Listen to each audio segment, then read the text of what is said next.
Assalamualaikum warahmatullahi wabarakatuh. Selamat datang di podcast Rumah Salam, teman-teman. Selamat datang di Bahas Quran episode yang keempat. Hari ini atau di momen ini, saya akan membahas atau sharing tentang apa yang dikatakan Al-Quran kepada orang-orang munafik itu, atau apa saja ciri-ciri orang munafik yang dicantumkan di dalam kitab suci Al-Quran. Di episode sebelumnya, Al-Quran dalam surat Al-Baqarah sudah menjelaskan bagaimana sikap orang-orang mukmin, orang-orang yang bertakwa, dan juga bagaimana sikap orang-orang yang tidak bertakwa alias orang-orang kafir. Ya, di episode kali ini, episode keempat, kita akan meneruskan lagi pembacaan kepada Al-Quran tentang ciri-ciri orang munafik. Dan sudah hadir bersama saya seperti biasa Mas Andi atau Bang Andi atau Kak Andi yang akan ngobrol bersama saya untuk berbicara tentang surat Al-Baqarah ayat berikutnya tentang ciri-ciri orang munafik. Saya undang Kak Andi untuk masuk ke... Halo Mas Andi, apa kabar? Baik. Sehat ya? Silahkan duduk ya. Makasih banyak udah datang makasih. Kali ini tempatnya nyaman nih. Aduh ya, kita pindah-pindah tempat ya. Jadi Rumah Salam ini punya beberapa ruangan. Ya, karena sebagaimana teman-teman ketahui, Rumah Salam adalah tempat kajian. Kita mengundang beberapa narasumber yang sudah teman-teman kenal. Ada Kang Abu Marlo, ada Mas Sony Wicaksono, ada Pak Ahmad Khozim, ada Bang Nur Jabir, ada Bang Dame juga ya. Jadi bagi teman-teman yang ingin ikut kajian offline bersama para ustadz tersebut, bisa menghubungi admin atau rumah kajian salam gitu ya, karena biasa kita posting di sana. Dan khusus spesial di episode kali ini saya sama Mas Andi bikin obrolan ringan gitu ya, obrolan ringan, obrolan santai, sama-sama ingin belajar. Karena apa? Karena namanya umur kita nggak tahu ya kan kapan kita meninggal. Terus namanya kehidupan ke depan kita juga nggak tahu. Jadi semacam proses pembelajaran yang sedang kami lakukan adalah kita merekam obrolan kita ini. Siapa tahu ya kita tidak ingin mengajari siapapun, tapi justru ingin saling belajar gitu. Setiap orang kan diberikan kebebasan dalam berpikir, ya nggak sih? Oleh Tuhan. Wa nafakhtu fihi min ruhi, kan udah dikasih ruh gitu kan, kebebasan. Banyak orang yang terbelenggu dengan kebebasan itu sehingga tidak digunakan untuk meneliti setiap aspek dalam kehidupannya, terutama berkaitan atau berkreasi dengan gitu. Atau berkreasi. Panjang banget saya ngomong ya. Maksud saya adalah kan di awal kita udah bilang bahwa kita membaca ini tidak pakai hukum mustahid atau apapun itu, kita membaca apa adanya aja, apa yang kita tangkap, apa yang kita bisa pahami, itu untuk diri kita sendirilah gitu kan. Kalau ada teman-teman yang mendapatkan manfaat, alhamdulillah, nggak juga nggak apa-apa gitu ya. Ya siapa tahu nanti ada orang yang merasa selaras pemikirannya, alhamdulillah. Mas Andi, sehat ya? Sehat, alhamdulillah. Itu udah berapa kali ya? Kita udah apa? Oh ini yang pertemuan keempat, episode keempat. Episode yang keempat kan gitu ya. Alhamdulillah kita bayangannya bisa episode 100 lah ya.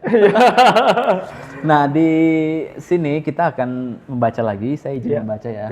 Karena sebagai informasi buat teman-teman juga, Mas Andi ini dia guru atau dosen di sebuah pesantren di Jakarta dan mengajar tentang ilmu Al-Quran, tentang dasar-dasar bagaimana membaca dalam bahasa Arab, sehingga tidak diragukan lagi pengetahuan bahasa Arabnya. S2 saya tafsir juga. S2-nya juga tafsir ya. Kan gitu sombong kali. S2-nya tafsir ya. Oke ya. Jadi di ayat yang ketiga ini, chapter yang ketiga ya, topik yang ketiga adalah qualities of the hypocrites. Hypocrites ya. Atau bahasa kitanya adalah ciri-ciri atau kualitas orang yang munafik ya. Saya baca dulu ayatnya. Bismillahirrahmanirrahim. Wa minan nasi may yaqulu amanna billahi wa bil yaumil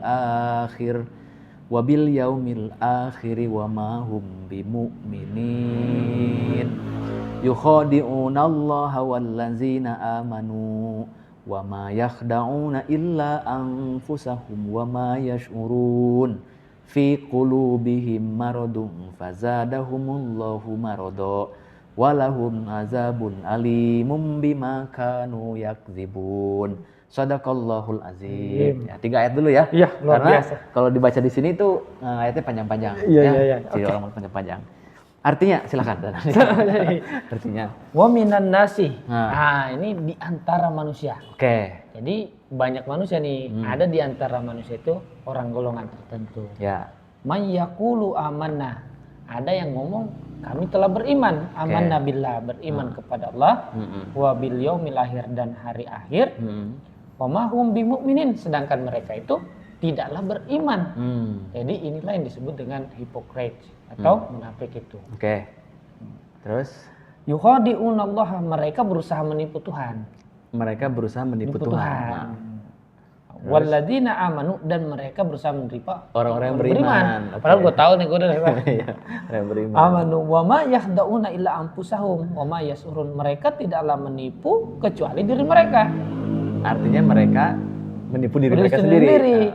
Tapi mereka wa ma yash'urun, mereka enggak merasakan kalau mereka menipu diri mereka sendiri. Terus Fi qulubihim maradun, di dalam hati-hati mereka ada penyakit. Fazadahumullahu marada, Allah menambahkan penyakit itu. Walahum azabun alim, mereka mendapati azab yang pedih. adab yang pedih. Pedih. Bima kanu yaksibun, atas apa yang mereka Dustakan.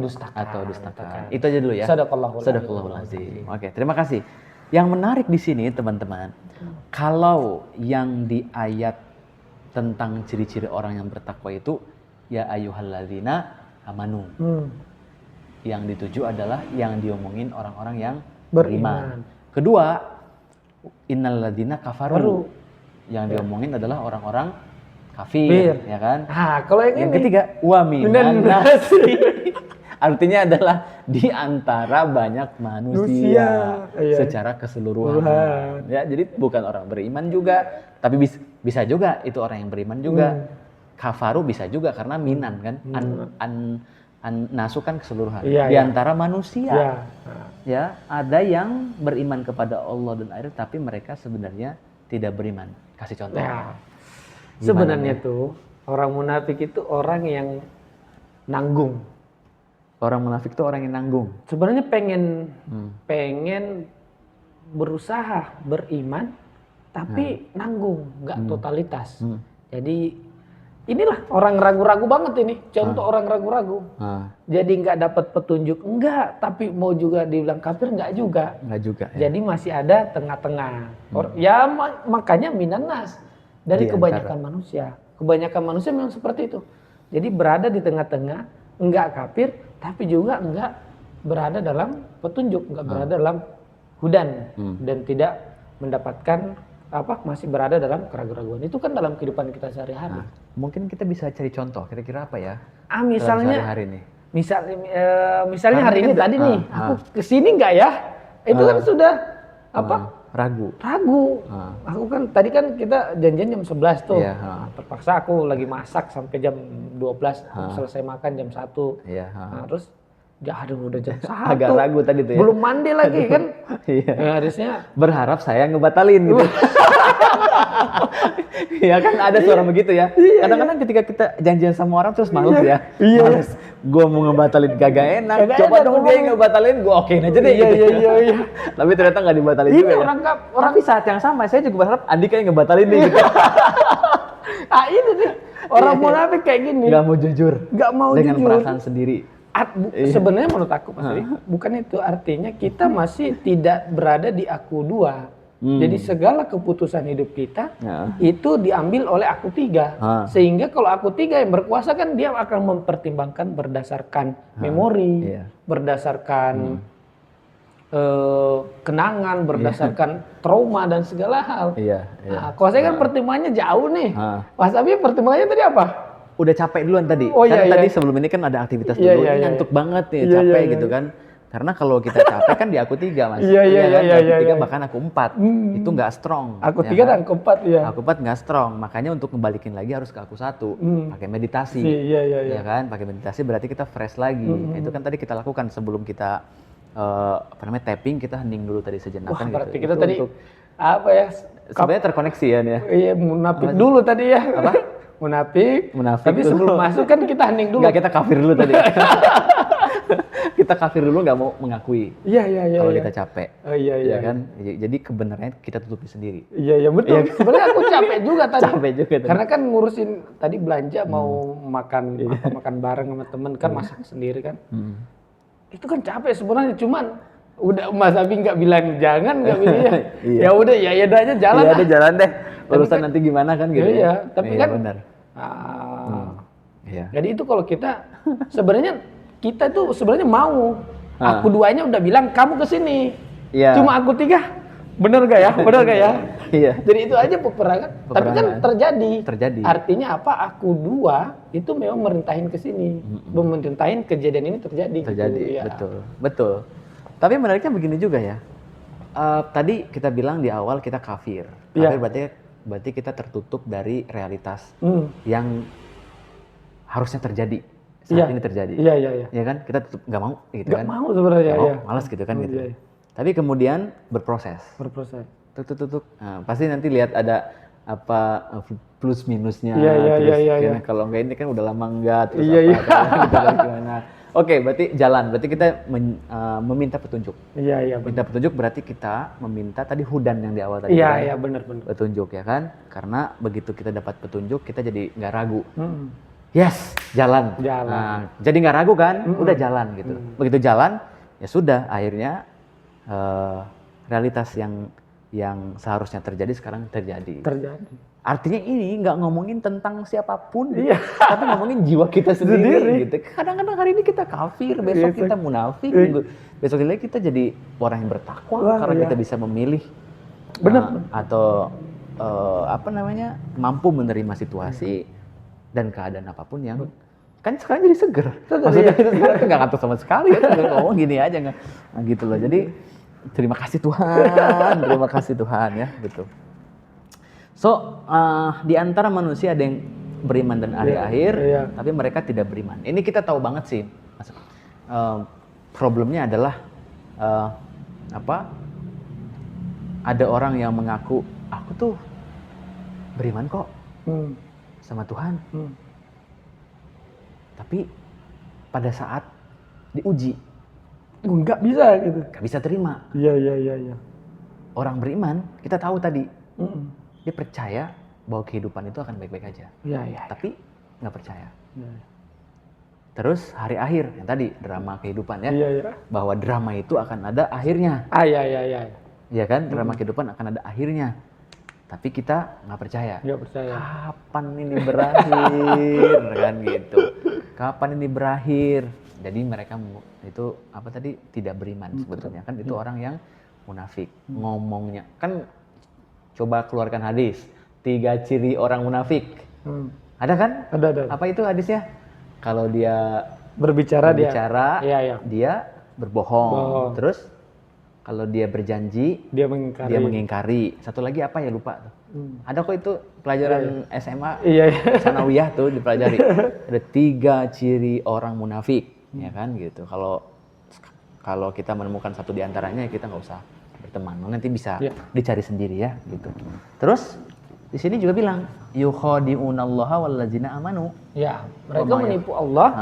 Itu maksudnya apa ya? Menipu apa sebenarnya kan orang munafik itu sebenarnya Mas Abi udah dapat petunjuk.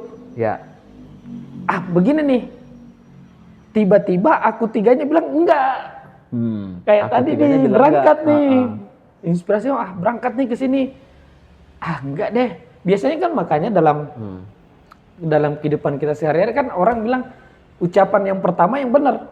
Itu yang ngomong itu aku 2. Iya biasanya kan Iya benar-benar. Kapan ya tadi itu? Yang paling spontan tuh yang benar gitu. Benar ya, karena itu dari aku 2 inspirasi. Sedangkan aku 3 itu sudah ada jeda pikiran. Nah, itu sudah diambil alih oleh aku 3 atau pikiran. Iya. Orang yang menipu Allah itu artinya menipu aku 2. Dalam menipu kehidupan. Aku 2, iya. Iya, jadi dia nggak orang begini memang kalau orang yang bertakwa itu kan effortless. Karena dia tinggal pengaliran aja. Sedangkan orang yang tidak mengalami pengaliran itu susah banget.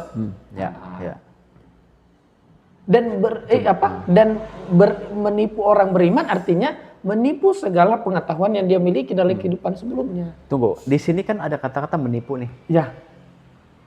Kalau kita terjemahkan dalam bahasa yang lebih sederhana, praktek menipu itu kayak gimana ya?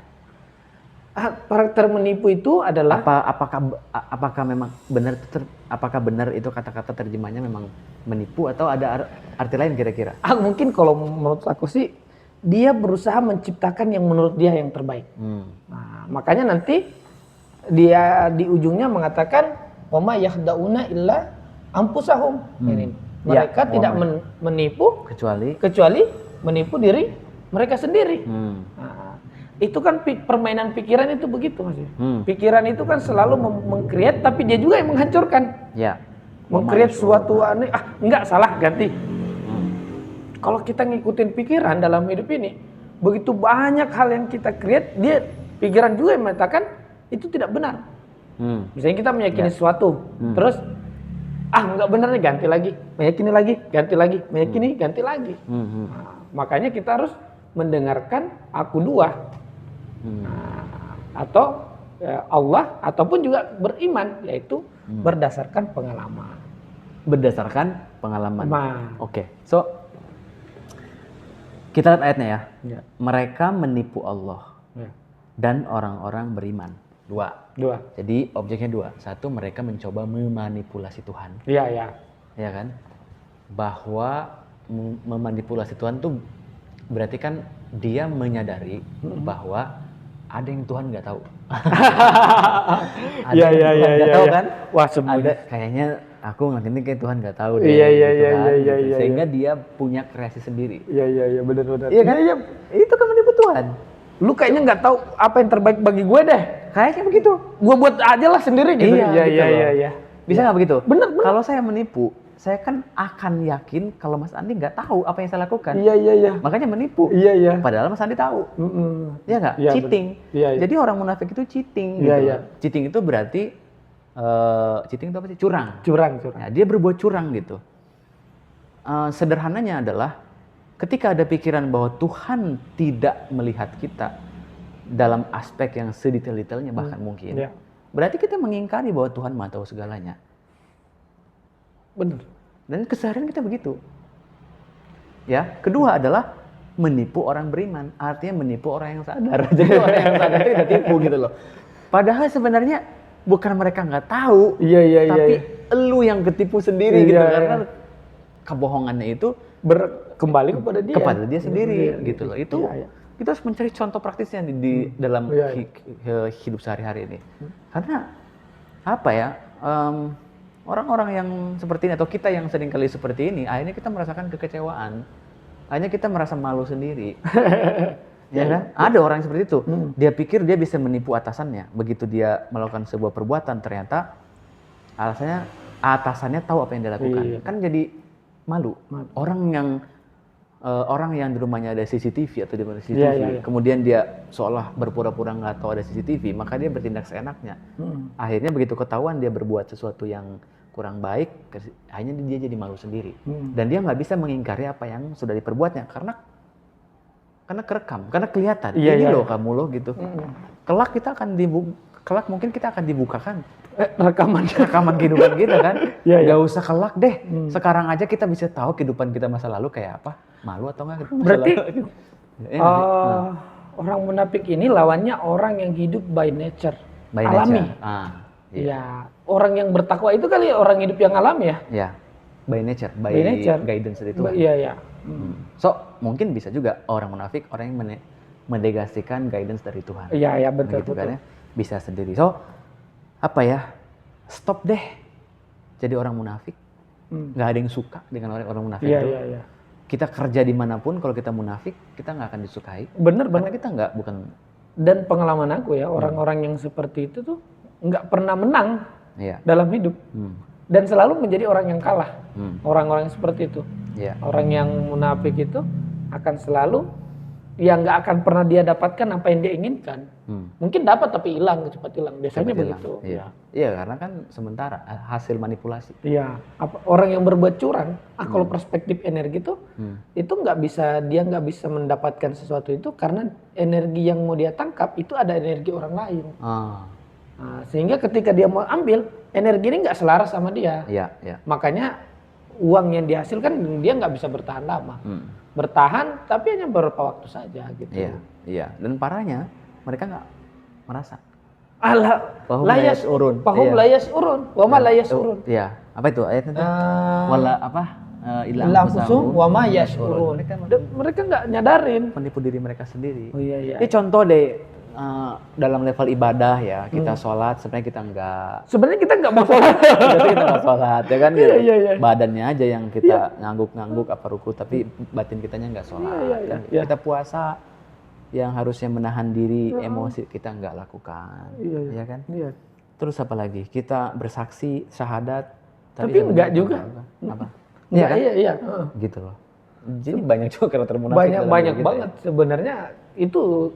Makanya tuh ini adalah paling panjang loh bahas bab orang-orang munafik ini karena ini tuh bab yang paling tiap hari gitu. Orang kafir mungkin hati tertutup, ini orang munafik ini masih ada hatinya. Ya, buka tutup. Kalau sana tutup mulu. Tutup toko gitu. Nggak melayani gitu. Selesai hidup. Kalau ini buka tutup. Makanya nanti ayat di bawah itu ada kata alim, pedih. Pedih ya? Pedih, azabnya pedih. Kenapa pedih? Karena dia buka tutup, wah capek banget ya Allah. Mau tutup kagak, buka juga kagak. Iya. Kalau sekali kebuka kan happy banget. Kalau ketutup, sekali kagak ada apa-apa. Ini buka tutup gitu. Iya. Pimplan berarti. Pimplan. Orangnya nggak jelas. Nggak jelas. Capek nggak kalau kita berhadapan dengan orang yang nggak jelas? Itu kan tiap hari kadang-kadang kita mau nolak juga, enggak. Tapi capek loh. Berarti boleh kita masukkan kategori orang yang munafik adalah orang yang nggak enakan. Nggak enakan. Iya. Nggak enakan loh. Nggak enakan. Iya. Bisa. Nggak enakan. Nggak enakan. People pleaser. People pleaser. Ya kan, orang yang suka menyenangkan orang lain padahal dianya menderita. Iya. Ya kan, gitu. Nggak apa-apa gitu. Gitu. Emang gitu ya. Dan itu yang paling banyak diomongin. Maksudnya, ya Tuhan juga nggak suka dengan orang yang munafik nih, orang yang people pleaser atau orang yang nggak enakan. Saya tuh belajar Mas Andi untuk menghilangkan perasaan nggak enak ini, karena perasaan nggak enakan itu nyiksa banget, terutama dalam relationship baik dengan orang lain maupun dengan keluarga maupun dengan diri sendiri. Iya. Ya, contoh misalnya kalau sebuah hubungan, ya mungkin kalau ada orang yang di dalam masa berpacaran gitu ya. Contoh, sebenarnya udah nggak nyambung, ya kan? Udah nggak cocok, tapi karena dia baik, itu nggak enak gitu. Waduh. Ya kan? Itu kan itu susah banget itu. Susah banget. Panjang banget perjalanannya. Karena nggak menemukan kesalahan. Iya. Tapi kan ada sinyal-sinyal yang nggak bisa dibohongin bahwa mungkin dalam satu tahap tertentu, ya udah ngerasa nggak enak. Gitu kan?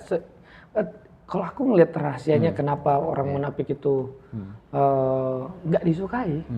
Sebenarnya karena di dalam dirinya energinya nggak balance, nggak tenang, sehingga mau A, mau B, sehingga antara mau dengan tidak mau itu campur aduk, membuat orang itu tidak bisa tenang dalam hidup ini, sehingga tidak meditatif, sehingga tidak kontemplatif dalam kehidupan, sehingga sulit dapat petunjuk. Itu dasar ini ya, dasar energi dalam dirinya itu memang low. Low banget. Ketika energinya low, dengan kata lain, energi itu memberikan sinyal yang kacau di dalam kesadarannya. Iya. Tidak ajak dalam tidak jejak dalam bertindak. Saya ingin mengutip juga kalau di awal kita ajaran atau pointings atau nasihat dari Mas Sony, di sini nasihat dari Pak Khozim. Pak Khozim energi premana, ya kan? Energi premana itu adalah energi untuk kita hidup. Kalau kita low energinya, maka hidup jadi sulit. Kata-kata jadi tidak punya kekuatan. Sikap dan tindakan kita selalu tidak selaras, ya kan? Sehingga jadi munafik, tidak punya kekuatan. Tapi kalau energi kitanya full, itu hidup jadi mudah banget, ya kan? Gitu loh. So Ini relevan banget ini. Menurut saya sih ini sedang ngomongin diri kita juga. Iya pasti. Yang nggak enakan. Makanya tadi gila, kata-kata saya mau buat tadi yang nggak enakan itu banyak problem di dalam urusan rumah tangga, relationship, orang tua dan anak, dan juga mungkin dengan pertemanan. Ada orang yang sudah melakukan pertemanan, Mas Andi, tapi karena udah lama gitu, padahal dia toksik misalnya kan. Nggak di-cut gitu. Itu kan jadi repot karena nggak enakan. Iya. Ataupun misalnya di dalam hubungan guru dan murid. Ya, guru murid kan banyak banget ya. Sebenarnya udah toksik banget misalnya gitu. Misalnya gitu, ada guru yang memang dia mengikat ikatan dengan muridnya. Iya. Sehingga muridnya itu nggak bisa untuk lepas untuk keluar. Ya, jadi nggak enak tuh. Ada yang begitu. Ya, makanya saya bersyukur juga menemukan seorang guru yang ya kalau sudah misalnya mendapatkan apa yang kamu dapat, kamu pergi ya nggak apa-apa. Iya. Karena tidak ada guru dan murid. Iya. Pada ujungnya nggak ada guru dan murid. Pada ujungnya nggak ada guru dan murid, kita sama-sama pejalan. Iya. Kita sama-sama sama di level kehidupan manusia, kita sama kok gitu loh. Nah, orang yang merasa sebagai murid itu secara kesadaran mungkin sedang low. Ya. Karena insecure. Insecure, gue nggak tahu apa gitu, gue butuh. Tapi ketika dia stabil gitu, tidak ada guru dan murid. Yang ada adalah ya netral, kita kesadaran aja. Bahkan guru pun tidak ada kan. Nah, guru itu kan berarti kan yang memberikan cahaya pada. Iya. Cahaya bagi murid ya. Ya kan? Bagi muridnya, begitu muridnya mendapatkan cahaya kan dia ya udah cahaya bercahaya. Nah, berarti kan jadi murid kan? Nggak, ini omongan ini aja ya, omongan apa namanya sembarangan aja sih gitu. Kalau dipercaya. Tapi bagi saya itu perjalanan gitu untuk bisa melepaskan rasa nggak enakan. Kalau Mas Andi gimana cara mengatasi rasa nggak enakan itu? Kan pasti banyak. Ada nggak Mas Andi? Wah itu saya termasuk juga orang people pleaser ya dalam hidup ini tuh. Emang antara menjadi orang baik dengan people pleaser itu agak beda tipis. Jadi people pleaser itu sebenarnya dia juga nggak ada, nggak bisa tapi mengusahakan agar orang lain itu senang. Ini kategori people pleaser. Ya. Karena dia berusaha menyenangkan orang lain di saat sebenarnya dia juga tidak bisa. Nah, jadi ketika orang itu baik, dia adalah berbagi kebaikan yang dia miliki, tapi tidak menghilangkan kebaikan pada dirinya sendiri. Nah itulah orang yang baik. Kalau people pleaser, pokoknya lu bahagia, gua enggak pasti bahagia. Nah, itu banyak terjadi orang tua ke anak. Cara ngatasinnya gimana? Nah, cara ngatasinnya bagi saya adalah belajar untuk berkata tidak. Belajar untuk berkata tidak. Gitu ya. Betul. Itu belajar berkata tidak itu perlu usaha panjang. Ada kasus nggak dalam kehidupan? Kapan Mas Andi berhasil mengatakan tidak pada sebuah keadaan atau kondisi? Berkat itu, saya udah mulai belajar berkata tidak itu ketika misalnya diajak nongkrong, itu paling sering tuh sama temen. Nongkrong, waduh tidak gitu. Kalau orang yang kita harus selalu ketika ditanya atau ditawarin langsung to the point tidak gitu. Kalau bilang menjelaskan nggak usah dijelasin sebabnya, langsung aja tidak. Nah nanti tidak dulu baru ngomong alasannya. Saya tidak bisa karena ini. Udah gitu aja, nggak usah panjang-panjang gitu. Itu tipe orang yang belajar untuk tidak people pleaser dalam hidup ini. Jadi latihan untuk berkata tidak. Tidak itu berarti kan kepada sesuatu yang kita nggak suka. Iya kan? Orang yang munafik dia akan menyembunyikan kata tidak. Iya, benar. Dan akan ngikutin apa kata orang lain. Makanya dia di Al-Quran mengatakan yaquluna amanna. Mereka mengatakan kami telah beriman. Padahal tidak gitu. Tidak. Kan, gitu. Aku iya, tapi sebenarnya enggak gitu. Iya. Aku enggak, sebenarnya iya. Kan, iya. Gitu, kalau orang kafir kan enggak gua. Enggak. Ya, jelas. Iya. Kalau orang ini aduh, sono yuk nongkrong ikut pengajian taklim. Tapi sebenarnya kok nggak suka. Saya nggak suka, tapi karena nggak enak ya. Balik lagi nggak enak. Kan? Itu kehidupan kita banget. Terus next, berarti fi qulubihim maradun fazadahumullahu marado. Di dalam hati mereka ada penyakit. Apa tuh artinya? Dalam mereka ada penyakit. Ini kita nggak tahu penyakit apa. Tapi di sini yang jelas dikatakan bahwa mereka itu akan mendapatkan azab yang pedih terhadap apa yang mereka dustakan. Jadi ini penyakit hati. Kalau saya di sini, kalau lihat ya terjemahan bahasa Inggrisnya Mas, there is sickness in their heart. Kalau diterjemahkan dalam bahasa Indonesia, ada ruang kesakitan di dalam diri mereka. Iya. Gitu. Ada trauma kali ya? Ada trauma gitu, ada rasa sakit. Bisa jadi sebenarnya kan? dalam hidup ini kita kenapa menjadi people pleaser itu sebenarnya ada rasa sakit, mungkin. trauma. Iya. Atau kenapa kita sulit menolak sulit menolak ajakan seorang karena pernah dalam hidup kita ini dikecewakan, pengen diajak tapi nggak ngajak. Kita nggak diajak. Mas Abi, misalnya aku pergi nih sama seseorang, aku nggak ngajak Mas Abi, langsung sakit hati.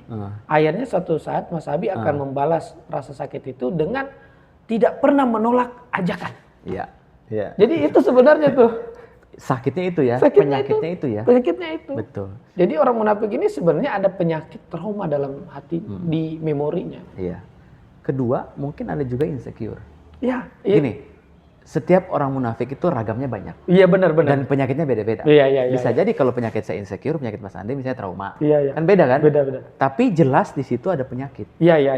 Ada ruang sakit, ada rasa sakit yang mendasari kenapa dia berbuat seperti itu. Iya betul. Ya kan?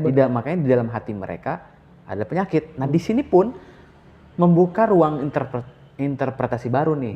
Ketika tadi kolbu dikatakan bahwa di dalam hati itu hanya ada Tuhan, ternyata di dalam hati juga ada penyakit. Iya. Tergantung siapa yang berkuasa. Kalau yang aku dua yang berkuasa enak gitu. Iya kan? Ternyata hanya nyampe banyak memori-memori yang nggak selesai. Iya, gitu. Jadi teman-teman gitu, hati itu sebuah wadah aja. Iya. Tergantung siapa yang menempati kan. Benar. Kalau yang menempatinya ruang kesadaran, ya hidup akan jauh lebih harmonis. Iya benar. Tapi kalau yang menempatinya adalah ruang ego, rasa sakit, insecure, bahkan Tuhan di situ juga bilang fazadahumullahu marado, tambahin lagi. Tambah lagi. Nah itu apa tuh artinya itu? Fazadahumullahu marado itu. Allah menambahkan mereka rasa sakit. Karena kalau rasa sakit tidak selesai, maka rasa sakit yang lain juga akan muncul. Oke. Iya. Mengundang. Misalnya trauma Contohnya, misalnya saya nggak misalnya saya people pleaser, misalnya ada orang people pleaser. Ada orang minjem duit sama dia. 100 dong. Enggak 100, kalau 100 mah gampang. Biasanya kan ada warga yang menganut mazhab pinjam dulu 100. Itu nggak minjem. Biar silaturahmi nggak terputus. Iya terus. Sebenarnya misalnya dia minjem berapa juta gitu. Atau minjem berapa duit. Iya. Karena dia nggak ada duit, tapi dia people pleaser. Dia karena pernah kecewa dalam hidupnya, dia akhirnya nggak mau mengecewakan orang. Takut mengecewakan orang. Karena takut mengecewakan orang, sehingga dia korbankan ekonominya. Akhirnya dia menjadi susah. Akhirnya tambah lagi kesusahan yang lain. Tambah lagi penyakit yang lain. Iya, benar. Itu betul. Ada sebuah istilah juga Mas Andi. Pada awalnya orang itu merasa menjadi korban oleh sebuah peristiwa. Iya. Tapi di fase berikutnya dia menjadi pencipta, pelaku atas hidupnya sendiri. Benar. Nah, itu bagaimana cara menjelaskannya? Artinya karena berangkat dari rasa kecewa itu, rasa kecewa ini kan dia merasa sebagai korban. Iya, korban. Oke, terus kecewa akhirnya ada dua nih. Kalau kita punya trauma dalam hidup ini, apakah kita bangkit dari trauma itu dan tidak menciptakan trauma itu lagi, atau kita menjadi pelaku agar trauma itu berlanjut kepada orang? Ya mana yang dipilih? Bahkan pada diri sendiri. Terus berlanjut gitu. Berlanjut. Makanya fazadahumullahu marado, bertambah terus. Nah, ini kalau kita tidak biasa meditasi, nggak berjarak pada yang namanya pikiran, aku betul. 3 itu. Iya. So yang dimaksud dengan tadi bahwa pertama kita jadi korban, ya menjadi korban. Tapi di fase berikutnya kan ada either kamu mau memaafkan, atau kamu mau terus-terusan membawa luka itu. Ketika luka itu terus dibawa-bawa, kan dia akan mengundang realitas yang sama, sehingga jadi bahkan dikatakan ya kamulah yang membuat semua ini jadi terjadi. Iya benar. Gitu, bukan Tuhan, bukan siapapun ke sosial. Karena kamu pernah diselingkuhin dulu dan kamu nggak bisa memaafkan, Sehingga kamu sampai sekarang misalnya membawa rasa sakit perselingkuhan itu. Akhirnya kamu diselingkuhin lagi. Nanti karena siapa? Bukan orang lain, tapi justru kualitas batin kita lah yang mengundang realitas seperti yang terjadi di dalam diri kita. Nah ini orang munafik nggak bisa melepaskan. Orang munafik adalah orang yang terus-terusan bertambah. Bola salju itu? Dari atas sedikit terus ke bawah? Domino efek ya? Bukan. Apa sih teori bola salju lah? Bola salju ya? Iya, dia dari kecil terus menjadi gede. Ya, bubble ya, terus gitu. Ya, makanya ini penting banget untuk terus berlanjut. Iya, betul. Nah, jadi sakit itu maksudnya itu. Jadi bukan Tuhan nambahin penyakit ya. Justru you create your sickness. Kita yang menciptakan penyakit itu sendiri karena kita salah merespon dan penyakit itu storing atau tercipta di ruang batin kita nggak bisa maafin, terus nambah. Bayangin Mas Andi, sekali kita dikecewakan sama orang, sekali kita dimarahin sama orang, kan kejadiannya cuma sekali. Harusnya sakitnya saat itu doang. Tapi besoknya kita masih merasakan sakit lagi. Masih kepikiran. Besoknya masih kepikiran lagi. Tahun depan masih kepikiran lagi. Gila, tahun lalu gue disakitin sama dia. Tahun berikutnya lagi, gila gue udah tahun terus. Sehingga fazadahumullahu kan. Iya itu maksudnya. Tambah lagi maksudnya. Jadi Quran tuh make sense banget gitu. Menjelaskan tentang psikologi manusia ini. And then terus walahum azabun alim bima kanu yukadzibun. Yakdzibun, ya kan? Yang mana mereka itu tolak. Ditolak. Traumanya ditolak. Enggak, gue baik kok. Ditolak gitu. Enggak diakui. Iya benar. Enggak berani jujur. Enggak berani jujur. Saya pernah ada di fase itu. Iya. Sulit banget sih sebenarnya. Jujur kepada orang lain oke. Tapi jujur pada diri sendiri itu sangat susah. Sangat susah. Bahwa lu salah gitu dalam bersikap. Iya betul. Bahwa mental lu masih down gitu dalam bersikap. Iya. Gitu-gitu kan sebenarnya masih kita belum ngakui. Saya punya sedikit ya pengalaman bagaimana dulu menjalin relationship gitu ya dengan beberapa orang. Dan ternyata saya membuat banyak lubang trauma atau rasa sakit. Dan saya nggak akui. Sepanjang saya nggak akui, saya juga kemudian banyak yang nyakitin, ya kan? Maksudnya ada luka-luka yang kemudian datang. Tapi begitu di satu fase ada kesadaran masuk, kayaknya ini adalah balasan deh dari akhirnya saya terima. Saya terima, udah saya rilis, cara pandang kita jadi berubah. Kita hilang kebencian, kita bisa memaafkan, kita nggak lagi mau mengulangi pola yang sama yang diciptakan. Ya nggak? Gitu kan tadi. So, jadi orang bertakwa belum tentu kita, jadi orang kafir juga kita nggak mau. Ya paling tidak kita berusaha untuk tidak jadi orang munafik. Iya. Ya, karena ujungnya orang munafik itu penderitaannya bukan buat orang lain, bagi diri sendiri. Makanya kan menipu diri sendiri. Sebenarnya kan makanya kan trauma itu kan sebenarnya kita berasa mendinai trauma sebenarnya itu menipu diri sendiri. Penolakan terhadap diri sendiri. Makanya benar banget Al-Quran. Benar. Penolakan loh. Sekarang di pembelajaran selanjutnya saya belajar tentang makna penolakan. Penolakan itu apa sih gitu? Penolakan itu yang membuat kita jauh dari keadaan natural kita. Iya. Karena kita nolak gitu. Itu sih. Nah, saya kasih contoh sedikit ya sebelum kita ya. Seorang anak, dia lagi nggak mau main. Ya, dia maunya bantu ibunya. Ibunya punya cara pandang, kalau anak itu bantuin, yang ada ngacak-ngacak. Lama selesainya. Maka anak itu disuruh main. Wah ini penolakan ini. Ini penolakan. Iya. Dan di hati anak pelan-pelan nanti dia akan membenci bermain sama temennya. Kenapa? Karena dia nggak mau dipaksa, terjadi penolakan. Betul. Makanya apapun nih, sadari aja ya, kalau kita punya ruang penolakan, itu belajar untuk elastis ya. Elastis apa sih? Fleksibel. Bahkan mengerti lah gitu Mas Andi. Ya kalau kita nggak mau ya udah nggak mau gitu, jangan dipaksain. Kalau mau, mohon maaf ya, sholat kalau lagi nggak mau, gak usah dipaksa. Iya. Gitu. Atau ntar lah gitu. Atau habis mandi dulu biar seger. Pernah loh saya males sholat, padahal begitu mandi, habis mandi seger. Enak gitu.